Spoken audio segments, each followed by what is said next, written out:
Kemi marrë punëtor që me frenu këto kosto. Ta janë me kontrakt 1 vjeçare, po deshten me ndajtu të rinë 1 vjet, 2 vjet, por ju thash që janë kushtet e tyre janë shumë më të mira se që krijohen kushtet në Itali, në Greqi. Jo, e ke gabim. Po shko më në Itali, kur kushtet që gabim. Janë dhe me paga më të larta, që ta kuptosh. Shiko. Janë dhe me paga më të larta. Kishim fjalë të kushtet e punës, pastaj janë relative. Po dhe kushtet e punës. Po më po, ti si e respekton italiani rregullin që në një zonë të rrinë 3 veta dhe jo 4 dhe 5, si që fusin shqiptarët. Të deklarosh. Po jo më ku i keses, po të flas vetëm unë.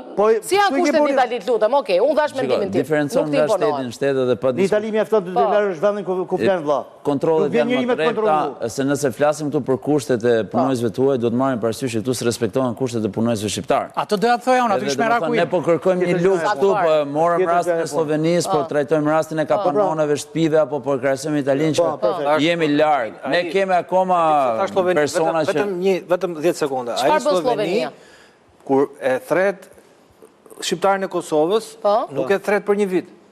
Ai thot mua duhet 20 vjet. Kjo tregilir më, kjo tregilir. Le ti mësoj fëmijët.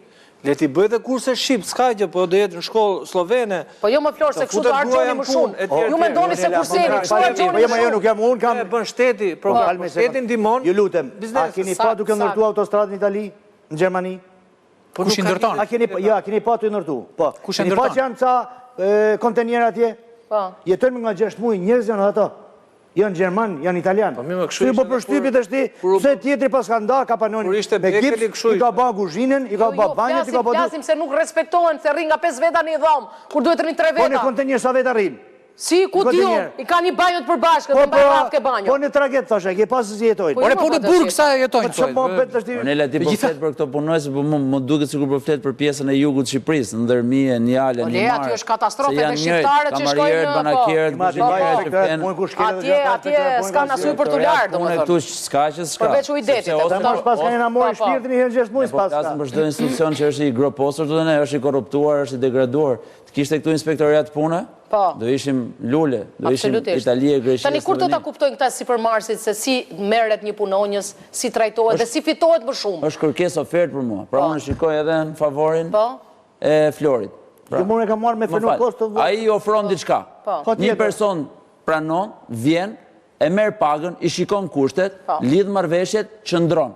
Qofse bie prej atyre abuzimeve që ti the, që janë vepra penale, dhe nuk i denonson, siç është një rast i Kenjës, një vajzë që ka humbur jetën në një kazino, dhe ka mistere, qarqe, politike, biznesi që janë përfshirë. Është rasti më i rënd i punojësve tuaj që kanë humbur jetën, nuk i denoncojnë, nuk merr policia masa, këtu kemi prapë të bëjmë me policinë që nuk funksionon, që kemi diskutuar. Për sa i përket biznesit, i ofron diçka, tjetri vjen kërkesë ofertë, pse nuk e merr shqiptari, nuk do ta marri. E merr i huaj sepse i pëlqen, sepse e krahason me vendin e vet, paga më e lartë. Por ama këto nuk unë e bëj për ta frenuar kostot. Unë e përmenda pak më parë rastin e studentëve. Pse po mbushen universitetet plot? Jo, s'po mbushen apo plot janë plot, Western Balkan, Kueti plot, Barleti më tash të fillon.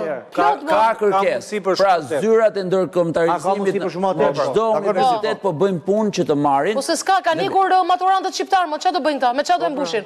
Sipërmarrje kanë dhe këta. E di sa ka më pak të vit maturant. Ja ofrojnë dhe pranojnë. E di sa ka më pak të vit maturant? Vjet ka patur 7.000?